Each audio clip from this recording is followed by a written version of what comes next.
सभी अध्यात्म प्रेमियों, अभी दो मुद्दे पर बात करेंगे। एक तो सार शब्द और एक शरीर कितने होते हैं। कोई कहता है शरीर 3 होते हैं, कोई कहता है शरीर 6 होते हैं। लेकिन उससे पहले सदगुरु कबीर साहब, सदगुरु दादू दयाल जी, सदगुरु गरीबदास जी, इनके कुछ दोहे हैं जो सार शब्द की ओर इशारा करते हैं। सबसे पहले दोहा है कबीर साहब का। तंत्र मंत्र सब झूठ है, मत भरमो संसार, सार शब्द जाने बिना कोई न उतरसी पार। ये कबीर साहब का दोहा है कि तंत्र मंत्र में नहीं भटकना, सार शब्द जानना है। फिर उसके बाद सदगुरु दादू दयाल जी का दोहा है एक। सार शब्द समझै नहीं, बाहर खोजत जाय, दादू अंतर डारी, तहाँ अमर रस छाय। दादू जी कहते हैं कि अपने अंदर में ही अमरता का रस है, उसको बाहर खोजने की जरूरत नहीं है। अब सदगुरु गरीबदास जी क्या कहते हैं, सुनो। अजर अमर है सार शब्द, अविनाशी परवान, 3 लोक की संपदा, जो उतरे सो जान। दूसरी ओर गरीबदास जी क्या कहते हैं, मन थिर राख है एक रस, तो हरि आप दिखाए, गरीब मन जीते जग जीत है, यह सतगुरु उपदेश कहाय। इसमें मन की स्थिरता पर जोर दिया है, क्योंकि सार शब्द तभी मिलता है जब मन स्थिर होता है। और गरीबदास जी दूसरी जगह क्या कहते हैं, थिर रहिए मन माही रे, छूटे भ्रम की रीत, दादू थिर मन साधिए, तब मिले हरि प्रीत। ये दादू जी का दोहा है, गरीबदास जी का पिछला वाला था। थिर रहिए मन माही रे, छूटे भ्रम की रीत, दादू थिर मन साधिए, तब मिले हरि प्रीत। तो ये सदगुरु कबीर साहब, सदगुरु दादू दयाल जी, सदगुरु गरीबदास जी, इनके 5-6 दोहे हैं जो सार शब्द के बारे में और स्थिरता के बारे में है कि तन मन स्थिर होता है तभी आप साधना के क्षेत्र में आगे बढ़ पाते हैं। तो पहले हम बात करेंगे शरीर कितने होते हैं। जैसे अपनी पुरानी भाषा है, जितने भी पुराने शास्त्र हैं, उन सब में 3 शरीरों का जिक्र किया गया है। स्थूल शरीर जो 5 तत्वों से बना है, पृथ्वी, जल, अग्नि, वायु, आकाश। और सूक्ष्म शरीर उसके बाद, उसमें कहीं 17-18 तत्वों की बात आती है कि 5 तत्व तो ये पृथ्वी वाले ही हैं, जो स्थूल शरीर जिनसे बना है वही 5 तत्वों की बात तो उसमें भी है, सूक्ष्म शरीर में भी है। उसमें कुछ और भी जोड़ दिया है कि 5 प्राण और 5 ज्ञानेंद्रियां, 5 कर्मेंद्रियां, मन, बुद्धि। कहीं कहीं बुद्धि की जगह अहंकार का भी नाम आता है सूक्ष्म शरीर में। तो स्थूल शरीर हो गया 5 तत्व का, सूक्ष्म शरीर हो गया 11 का, 17 का। सूक्ष्म शरीर को 17 तत्वों से मिला हुआ मानते हैं। तो ये दो तो तत्वों की गिनती में आते हैं कि स्थूल शरीर के 5 तत्व और सूक्ष्म शरीर के 17 तत्व। लेकिन जो कारण शरीर है वो किसका बना हुआ है, किस तत्व का बना हुआ है, इस विषय में किसी शास्त्र में कोई उल्लेख मुझे नहीं मिला। बस उसका नाम मिलता है और थोड़ा और भी 1-2 अक्षर उसके बारे में लिखे मिलते हैं, लेकिन उसकी कोई परिभाषा नहीं मिलती। असल में जो कारण शरीर है वो ब्रह्म शरीर है, ब्रह्मांडीय शरीर ऐसा कह सकते हैं। जो हमारा अवचेतन मन है वो पूरे ब्रह्मांड में फैला हुआ है, और जो अवचेतन मन है या ब्रह्म शरीर है वो ही कारण शरीर है। एक तरह से उसको भावना शरीर भी कह सकते हैं, क्योंकि उसमें भावनाएं छिपी होती हैं, उसमें पिछले जन्मों के संस्कार छिपे होते हैं। ब्रह्मांड के बारे में जो कुछ भी है उससे हमारे मन के साथ जो संबंध है वो सब कुछ उसी से स्टोर होता है, उसी में सुरक्षित रहता है। अपने खुद का मन, अपना अवचेतन मन और पूरे ब्रह्मांडीय व्यवस्था का मन वो सब इकट्ठा होता है, उसको कारण शरीर बोल देते हैं। अब ये 3 तो कारण शरीर हो गए, इन 3 को प्रकृति भी कहते हैं, क्योंकि जो पुरुष है, जिसको सांख्य योग में पुरुष कहा गया है, जैन दर्शन में उसको आत्मा कहा गया है, जो प्रकृति से अलग है, और स्थूल शरीर, सूक्ष्म शरीर और कारण शरीर, ये तीनों ही प्रकृति के अंतर्गत हैं, क्योंकि ये प्रकृति तत्वों से बने हुए हैं। और जो प्रकृति से परे है, आत्म तत्व, ब्रह्म तत्व, सत्य, सतलोक, सतखंड,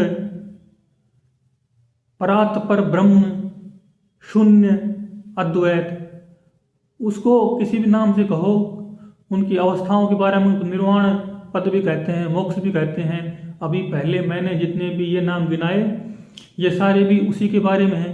वह अव्यक्त है, उसका कोई नाम नहीं है, लेकिन फिर भी नाम कहना पड़ता है।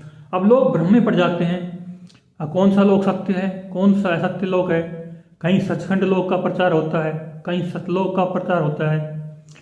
असल में बात क्या है, जितने भी ये लोग हैं, अगर ये भाषा के हिसाब से इस्तेमाल किए जाएं तब तक तो लोक का हिसाब ठीक है, लेकिन जब इनको ऊंच नीच के हिसाब से प्रयोग करने में लगते हैं ना, तब बात गड़बड़ हो जाती है। तो इधर 3 शरीरों की बात आई। कहीं कहीं धर्मदासी कबीरपंथी पुस्तकों में 6 शरीरों का जिक्र मिलता है। स्थूल शरीर, सूक्ष्म शरीर, कारण शरीर, महाकारण शरीर, हंस शरीर, कैवल्य शरीर। अब नाम चाहे कितने ही बना लो, बात ये आती है ना कि जैसे एक दीवार की ऊंचाई है, वो 10 फीट है, तो उसमें 10 फीट के हिसाब से नापोगे तो 10 फीट बन जाएगा। इंच के हिसाब से नापोगे तो कितने इंच बन जाएंगे, आप हिसाब लगा लो। सेंटीमीटर में नापोगे तो लगाओ कितना बन जाएगा। मीटर में नापोगे तो 3.25 मीटर ही बनेगा। इस हिसाब से अलग अलग भाषाएं बन गई हैं, जिनके कारण भ्रम पैदा हो गया है। किसी ने उसका नाम सतलोक निकाल दिया, कहीं नाम सचखंड प्रचलित हो गया।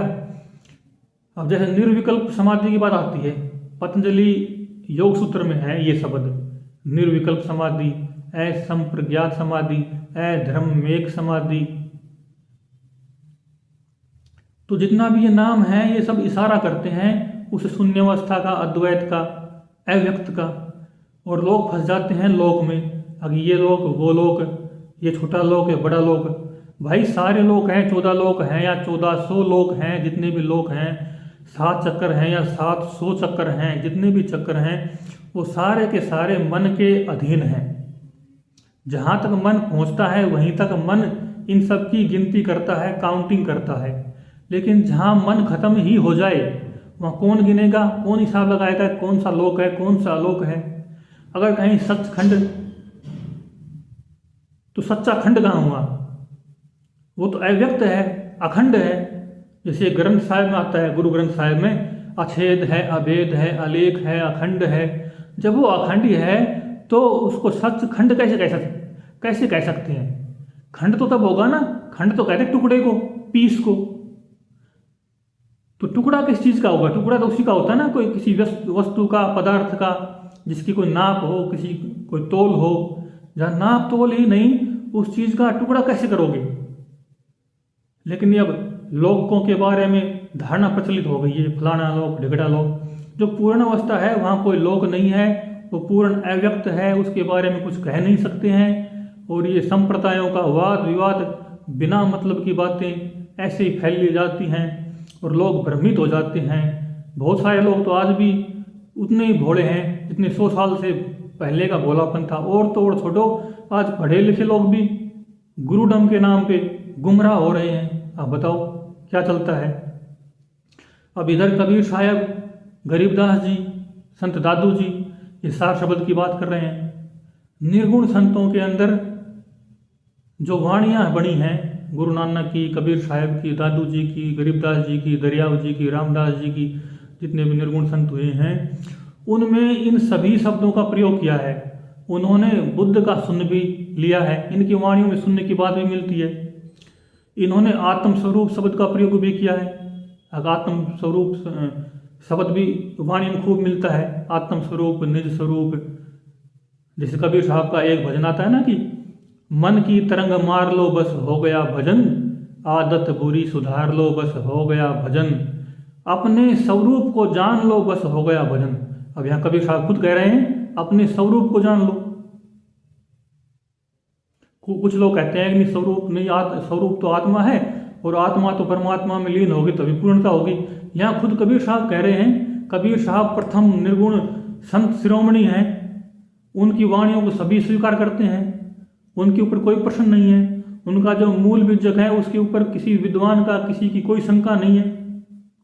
कबीर साहब की वाणी गुरु ग्रंथ साहब में सबसे ज़्यादा है, कबीर साहब की वाणी गरीबदास जी की वाणी में भी है, कबीर साहब का नाम बार बार दादू दयाल जी ने लिया है, कबीर साहब का नाम जितने भी राजस्थान में राम स्नेही संत हुए हैं, दरियाव जी, रामचरण जी, रामदास जी, हरिराम जी, उन सब ने भी कबीर साहब का नाम लिया है। जब कबीर साहब खुद कह रहे हैं कि आत्म स्वरूप को जान लो बस हो गया भजन, फिर लोग मान लेते हैं कि आत्म स्वरूप तो आत्मा है और आत्मा तो परमात्मा से छोटी है।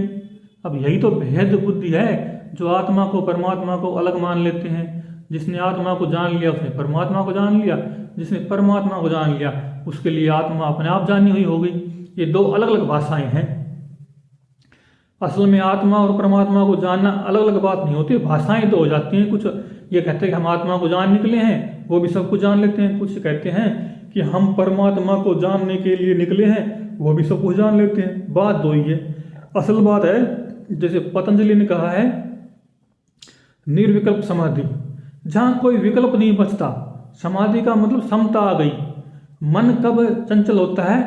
मन विषमता में चंचल होता है। अगर ये है ये नहीं है, ये विषमता है। ऐसा होना चाहिए, ऐसा हो रहा है, ऐसा नहीं है, ऐसा था, ऐसा आगे होगा या नहीं होगा। इस तरह मन चंचल होता है। यहाँ समता और विषमता होती है तभी तक मन चंचल रहता है। जब समता आ जाती है और मन की चंचलता दूर हो जाती है तो मन खुद से ही थिर हो जाता है। उसी को कबीर साहब ने कहा है ना, तन थिर मन थिर प्राण थिर सुरत निरत थिर होय, कहे कबीर उस पल को कल्प में पहुँचे कोई। तो मेन बात यह है कि आप किसी भी तरह कैसे भी करके मन को स्थिर कर लो, ज्ञान से, भक्ति से, निर्गुण भक्ति से, जैसे भी चाहो। शास्त्र पढ़ के, गुरुवाणी सुन के, गुरु के सानिध्य में, सत्संग के सानिध्य में सबका सार मन को वश में करना है। यहाँ कोई गुरुडम की बात नहीं है। गुरु का अर्थ क्या है? गुरु प्राप्ति क्या है? जो सच्ची राह दिखाए, सच्ची प्रेरणा दे, सत्य का बोध कराए, जिसको देखकर सुनकर विश्वास हो जाए कि सत्य यही है, इन्हीं में सत्य झलकता है, इन्हीं की जीवन शैली में सच्चाई है, वही तो गुरु कहलाता है। जो विश्वास दे, प्रेरणा दे। अब ऐसा कहीं भी नहीं होता कि गुरु आपके सिर पे हाथ रख देगा और आप सीधे ही सतलोक पहुंच जाओगे, जिससे गरीबदास जी पर कबीर साहब की कृपा हो गई। अब वो कृपा तो गरीबदास जी पर कबीर साहब की ही हो सकती है, गरीबदास जी पर ही हो सकती है और कबीर साहब ही कर सकते हैं। सबकी कृपा सब पे नहीं होती है, क्योंकि जो महापुरुषों का मिलन होता है वो जन्म जन्मांतर का संबंध, जन्म जन्मांतर की साधना उस आधार पे होता है। जब हमारे अंदर योग्यता होगी, हमारे अंदर क्षमता बनेगी, तो हमारे सामने भी कोई कबीर साहब, कोई गरीबदास जी साहब, कोई ब्रह्मसागर भूरी वाले महाराज जी, संत दादू दयाल जी, संत रामचरण जी, संत चरणदास जी, जितने भी भारत भूमि पर बड़े बड़े महापुरुष हुए हैं, बुद्ध, महावीर, गोरख, कृष्ण जी, राम जी, शिव जी को भारत भूमि में, भारतीय संस्कृति में आदि गुरु माना गया है। तो जो भी अपनी योग्यता को विकसित करता है उसके सामने सदगुरु स्वतः ही प्रकट हो जाते हैं। अब जैसे मैं कई बार जिक्र करता हूँ कि रमण महर्षि हो गए हैं, उनके जीवन में कहीं भी किसी भी गुरु का उल्लेख नहीं है, फिर भी उन्होंने प्राप्त कर लिया। उनके जीवन की घटना ही उनके गुरु बन गई। उनको एक कोई 15-16 साल के आसपास की उम्र में मृत्यु का बोध हो गया और उन्होंने महसूस किया कि मैं शरीर से अलग हूँ, लेकिन जो अलग है वह है कौन? बस यही उनका प्रश्न बन गया और इसी प्रश्न को खोजते खोजते वो असली है तक पहुँच गए, जिसको ब्रह्म कहते हैं, सत्य कहते हैं, सचखंड, सतलोक, निर्विकल्प अवस्था, एक तरफ कबीर साहब का भी एक भजन है ना कि गुरु की करनी गुरु भरेगा, चेला की करनी चेला, साधु भाई उड़ जा हंस अकेला, एक डाल दो पंछी बैठे, कौन गुरु कौन चेला। तो सबको अपने अपने संस्कार, सबको अपने अपने संस्कार आगे की ओर बढ़ाते हैं या पीछे की ओर घटाते हैं। और जो संस्कारित जीव होता है संतों की वाणियों से, सत्संग से, वो सही सही निर्णय कर पाता है, सही सही अपना मार्ग खोज पाता है, सही सही साधना करता है, सही सही जानकारी इकट्ठी करता है, तभी सही साधना होती है, पूरा विश्वास होता है, तभी आगे बढ़ने की प्रेरणा मिलती है। ये सब जितने भी पुराने संत महापुरुष हो गए हैं, गुरु हो गए हैं, ये सब हमारे प्रेरणा स्रोत हैं, हमारा विश्वास बढ़ाने के लिए योग्य हैं। ठीक है, हम उन्हीं की वाणियों का अनुसरण करते हैं, उन्हीं के वचनों पर चलते हैं और ऐसे ही आगे बात होती रहेगी। धन्यवाद। कोई प्रश्न हो तो कमेंट कर सकते हैं।